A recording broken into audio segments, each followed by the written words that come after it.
Hello, I wanted to talk today about the center of gravity of these warbirds and how I'm currently testing them and my current setup now on these warbirds.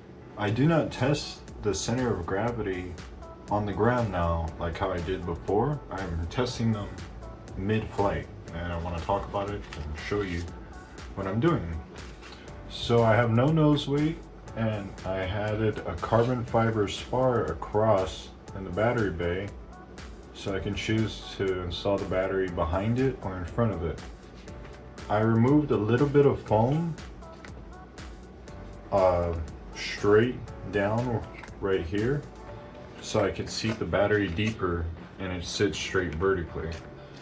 So my battery, you can see it has plenty of room for the wires when I seat my battery in fully straight up and down. So I tested CG on both these planes with the battery in front and behind it, and the only thing different with my planes apart from the steerable tail wheel gone is I'm not running the landing gear differently pretty much. So this is testing stock CG essentially. Do you want it behind or in front? And I tested it behind. It was actually so tail heavy during my test it climbed while inverted, which is the test that I'm going to be doing. I'll explain that in just a sec. So for the Spitfire, the battery actually likes to run up front like that, and it flies great with no nose weight. No nose weight needed at all. For my F4U, it's actually the opposite. So I have my, let me see if I can show it clearly. My carbon fiber spar in there as well. And for this one, I actually need to run it, if you can see, more tail heavy. I noticed it was running better this way. Quotations tail heavy, by the way, it's actually not tail heavy. I noticed this flew much better this way when doing my tests. So I decided to fly it like this, and I noticed no issues with stall. Another big issue, or another big change I did with my F4U is I was having rudder servo issues and just overall stability issues with the rudder. So I made it less scale and removed the hinge at the top and glued on the top front end. So it's only hinged at the back now. So you can see the front part doesn't move anymore. F4U flies really nicely in this configuration, but I want to mention it's not, once you get it all trimmed and stuff, it's kind of a pain. I want to mention in order to not stall these, it's not so much a matter of center of gravity once you get the center of gravity correct. So we're going to test the center of gravity correct in the sky, but the reason why you're stalling is because you don't have enough thrust most often than not. If you're flying on 2S, I recommend you take the plane and hold it like this, and with the propeller on, throttle up and actually feel how much power your plane has at different throttles, so you can actually learn that. I learned that at about 30% throttle, you're barely pulling the plane. Like it's basically like taxi speed. And at 50% throttle, it's surprising that the plane stays level, to be honest. It has maybe 50 to 60 grams of thrust, it feels like. But at 100% throttle, you're a lot closer to your 100 or so grams of thrust. And another thing I wanted to mention really quickly, and then I'll get to the flying, is I have a servo horn modified on my elevator to be longer. So here's the stock one, and compared to a longer one, this may be a little hard to show the comparison. One moment. And then get them lined up.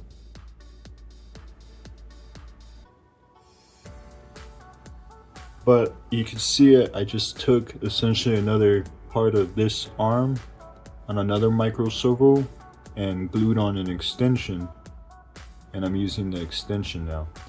But if you want to clean one piece, one solid piece that's bigger, it's probably going to be pricier to find it the right way. But if you got more money than time, you can, or if you just have a broken one of these servos on these F22s on both the front motor and the rear motor ones have longer servo horns. So if you have extra servo horns or whatever, or you want to buy these just for the horns, you can do that. A little pricey, but you will have your solid horns. I had spare ones because I had brush motors and they broke, but that's that. So let's get to the flight. And like I said, this one likes the battery in the back. The Spitfire likes it in the front. Doing it both ways flies very nicely. But I didn't say how I actually test them. How I test them, or I'm gonna show you, but how I test them is I fly full power on 2-cell, 3-cell, not full power. I fly full power on 2-cell, level flight, and then I dip up to 45 degrees. I roll inverted and keep it at full throttle. With the battery in the back on the Spitfire, it actually climbs during this test. That is a clear indication of nose heavy. For 3D planes, they would stay perfectly still and just continue the 45. And for warbirds, they should be pretty nose heavy, so they should actually drop pretty reliably. I set mine up to drop just slightly during this test, and once you do that, your CG is set. Every stall is a lack of thrust versus drag, and it is not a matter of CG. So yeah, sorry about that. I hope you stuck through it. Your plane will fly better. Hello, today I wanted to film a video talking about the CG on these different models on the Spitfire and the F4U, and how I like to test if they're tail heavy or nose heavy. I can confirm that you can definitely set up the Spitfire very tail heavy, and the F4U might actually surprise you. So I have a carbon fiber spar, so I can change the battery between being behind it or in front of it. And with a foam cutter, I just removed a little bit of foam underneath so I can get the battery to seat deeper, so it sits straight up and down, either behind or in front of that carbon fiber spar. So it's trimmed behind the carbon fiber spar, and I want to show you what an actual tail heavy plane flies like and how to test it. And then I'm gonna land it quickly and switch the battery in the front and test that. And these planes have no nose weight, but I removed the steerable tail wheel in the back and the wire, which removes about 2 grams. But the main thing is you got to test them how they fly. And I notice how they are on the ground, and checking doesn't tell you too much unless you're way off. So let me get the camera on my head and show you how to test for a tail heavy versus nose heavy CG and what to aim for. Okay, turning on my transmitter now. Welcome to Edge TX. Going to my Spitfire. And I always like to double check my rudder is in line and everything's lined up pretty good from how I last trimmed it.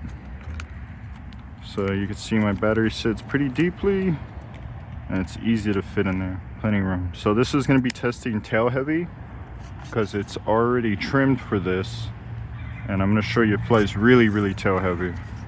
So I'm going to take off in mid mode. I've been underhand tossing just like this in full throttle with my left hand. So my right hand's always on ailerons and elevator. So let's go. and then flip to manual. Checking if it's trimmed. It seems very much not trimmed.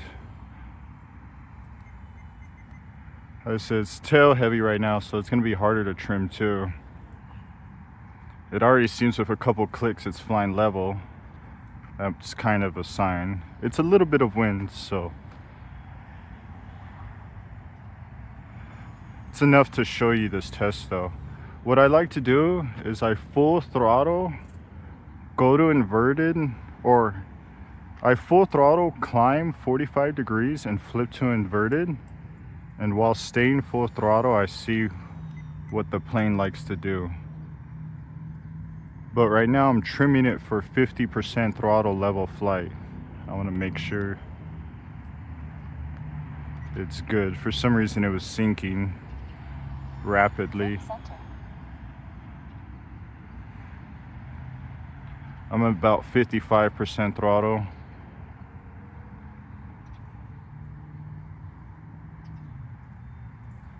And now I'm gonna do my inverted test. So 45 inverted, and it actually climbs. That's me. I got off the sticks and kept the throttle on, and the plane actually climbs. So let's see if I could do that again. I'm just low power right now. It's really pitchy because it's tail heavy. So 45 inverted, that was higher than 45, but even then, one more time, and then I'll land it and switch the battery in front. And then 45, and my plane actually stays level or climbs if I keep on the power when I do that maneuver. So that means it's very tail heavy. So now I'm gonna come in for landing and switch the battery and see how she does.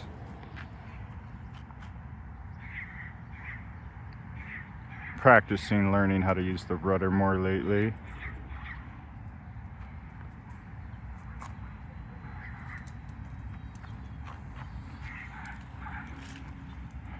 Okay. And let's switch the battery up front. If I'm fancy, maybe not even disconnect it. Oop, flip the gyro mode on. Let's see, let's get the propeller back on. Propeller's on. And let's see, I got 4 minutes of battery life left. So if you could see when I did my test, it climbed inverted. And let's go again.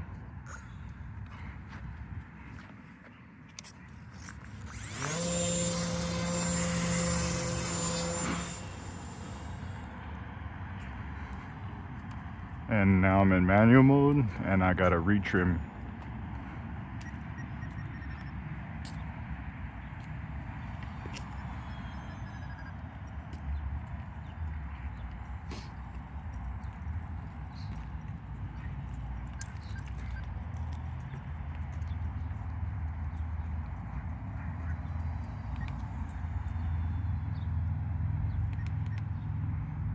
We're at 50% power roughly, going to 50 and 60% right now.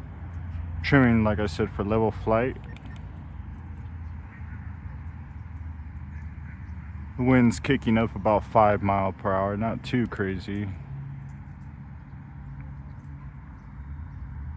Let me come in for a close pass. It's definitely flying nicer with the battery up front. But like I said, I got to get it trimmed first before we do our test.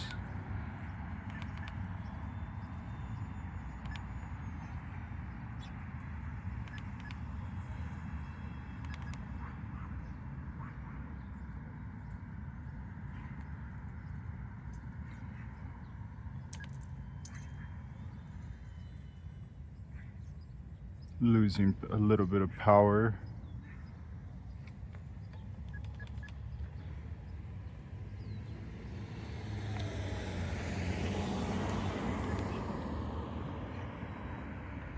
it's fairly trimmed out. The ailerons and rudder isn't perfect yet, but the elevator's trimmed pretty good. So let's do our test. And it goes slightly down. Let's come over here and do it over here. And then go up and then 45. And inverted. And it goes down slightly. So the Spitfire with the battery all the way up front is pretty much just perfect. Or maybe you could add a little bit of nose weight, but it actually does fly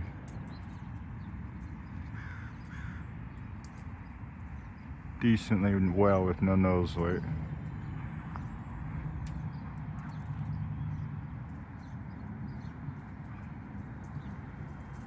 As you could hopefully see, slows down really nicely because it has no nose weight. So you definitely don't want to set your battery further back on the Spitfire. But the F4U might actually surprise you. So I hope you stick around for that one just so I could show you how that flies.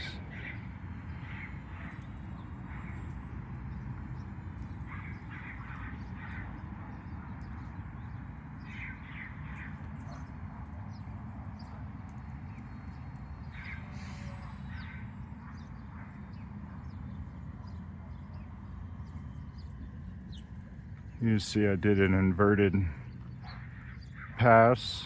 I'm not too confident inverted yet, and it's, like I said, a little breezy, so I won't risk it.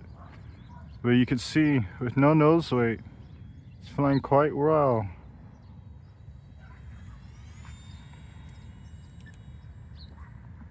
Let's come in for a low pass like I was gonna land. As you can see, I have no landing gear right now. So let's see, pretend I'm gonna land.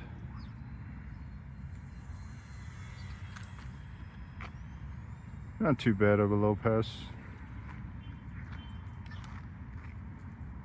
And then come in for a landing now and show you my F4U.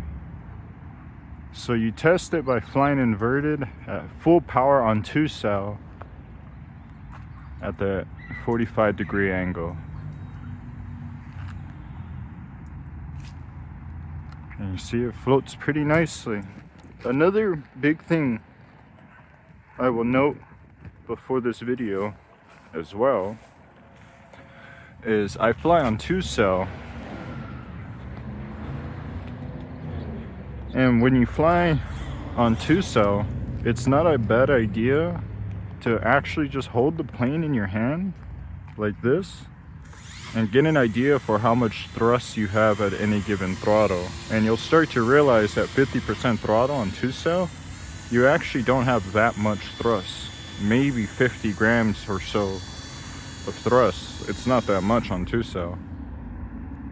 So you start to learn why you instantly drop like a rock when you're landing on no power or very little power. It's because it's almost just spinning the propeller and has no thrust when you're at like 20% power. So just get a feel for how much it wants to pull the plane up with your throttle. I'll talk about this beforehand as well because it's so important, because this controls your buoyancy. Alrighty, and I'll get the F4U out now. Flying the F4U now. Is it tail heavy or nose heavy? Take a guess. This has survived a loss of signal crash and been repaired over time. I've flown this exact model for quite some time now. Here's my carbon fiber spar. On this one, we're actually running the battery closer to the tail and away from the nose, and it's gonna fly better that way.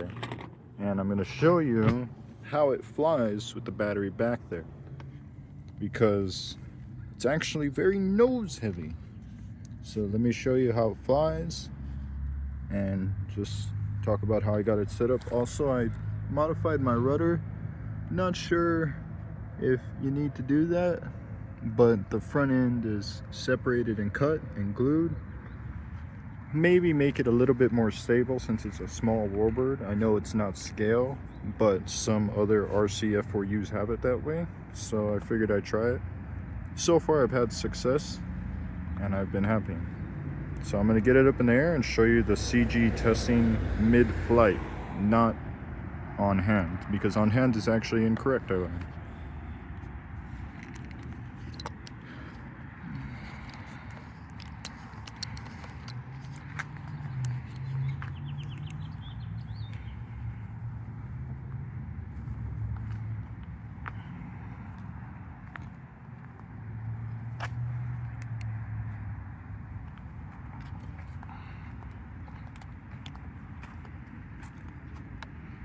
Okay, I'm loading up my page right now, my F4U file. And let's get the battery in, and like I said, I'm setting this up to be, for the battery to be behind the carbon fiber spar. Telemetry connected.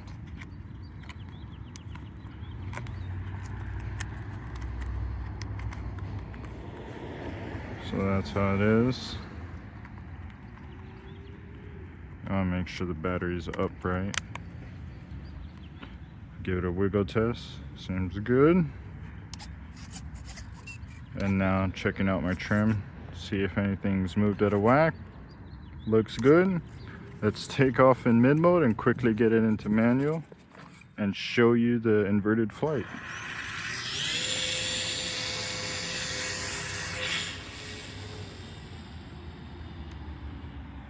We're in manual now, and the trash truck is coming, so let me lock in.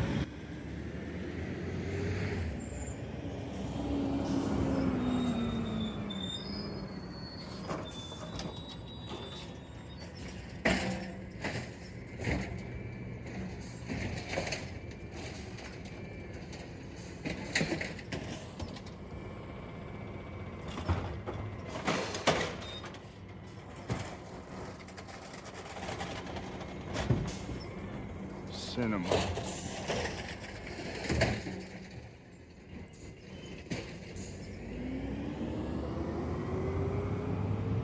Oh man, what was the timing on that? Alrighty, let's do some inverted flight. I'm just at 40 to 50% power right now. The wind's kicking up, but let's do our test. Inverted now, and it wants to drop. So I just pulled it at the end last second. Hopefully it's noticeable. Let's do it from here.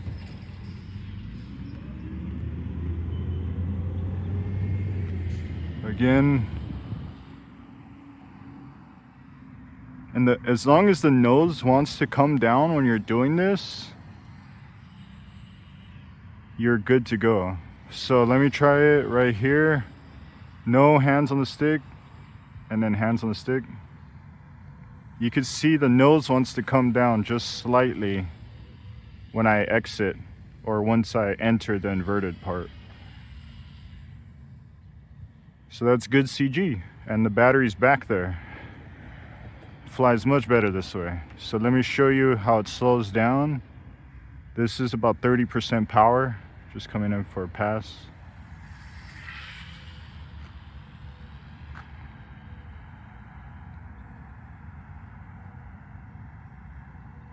It can fly pretty slow. You see it's not struggling. It's not a nose issue weight for when you're gonna stall on these models. It's a thrust versus drag issue weight most of the time. So if you feel how much power you have on 2S, you'll see that super low power barely tugs the plane along at all. And as you add more drag, you need more power to pull out of that drag. So I'm just flying in like 50% throttle and powering up in the turns right here. Gonna do a low power pass. And let's do the inverted test again real quick. You see the nose comes down slowly, which I like. And it slows down No problem. You see, I can get it to slow down and it doesn't balloon up. And check out that full throttle. This is, oh, the breeze kicked up. This is full throttle, no hands. It's climbing only a little bit, but the wind's also here, so. Let's see, full throttle. It's climbing a little bit. It's moving around.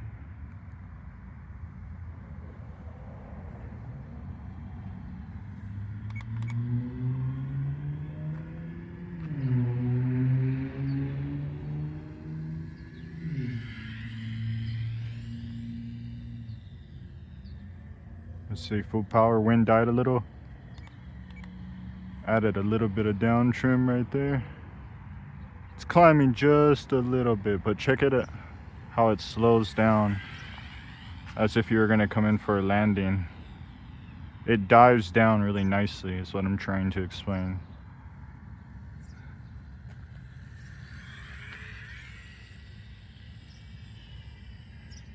Slow roll. About as slow as you can get on 500mm. On this brand at least. I've seen it done much slower on a UMX.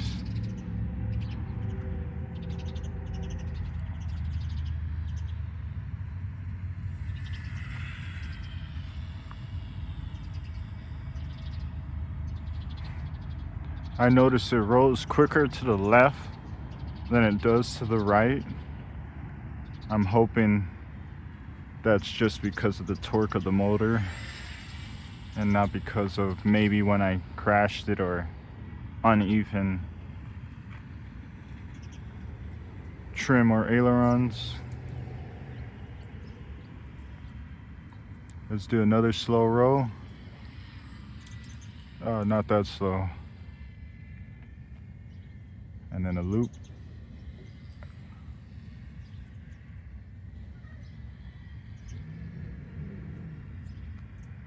So yeah, and I also, another big thing I do before, so I said I do this, but I don't explain, I guess, that I do this, is I purposely am trimming for about 55 to 60% throttle. So let me get myself at about 60% right here, level it, and hands off the sticks. You see it slowly goes down right there. So let's try 70% the other way. And hands out the sticks, and it's slowly going down right now. So let me do about 2 clicks. And that's hands off right there. It's kind of hard to explain right when I do it, but let's see right here, hands off. Hands on. It's a little breezy, not bad. And then hands off. You see, it's not too bad. It doesn't just instantly roll out of control or something. It has some stability to it.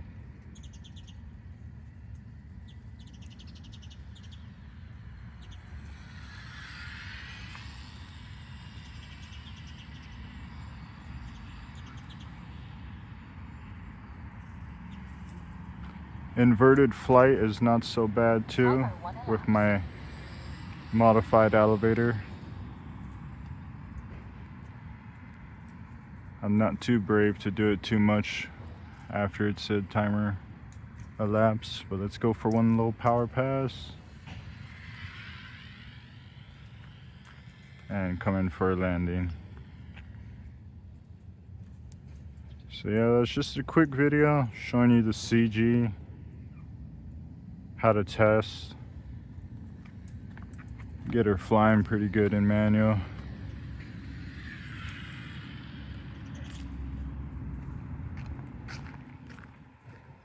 So yeah, it's not too bad, and you could see with that modification, you could put the battery up front or behind, but in my opinion, it flies better once you remove the nose gear with the battery behind. With the nose gear still on in the back, or the tail wheel still on in the back, it might be better with the battery up front more. But the main thing is to test it when you fly it. Highest power, full throttle, go up 45, flip to inverted and stay full throttle. If you wanted a perfect aerobatic plane, not like a World War II plane, it would stay perfectly still, full throttle, and your hands off the sticks. If you want a World War II plane, the nose will start to dive instantly. If your plane climbs, like how my Spitfire did originally, then your plane is definitely nose heavy. And if your battery is as front as you can get it, you either need to add nose weight or remove tail weight. There's no choice. If you do that test and you climb inverted, your plane is not set up right.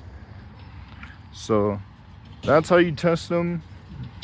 This plane balances better on 1/3 of the wing chord, and the Spitfire balances more forward 1/4 of the wing chord. So thank you for watching.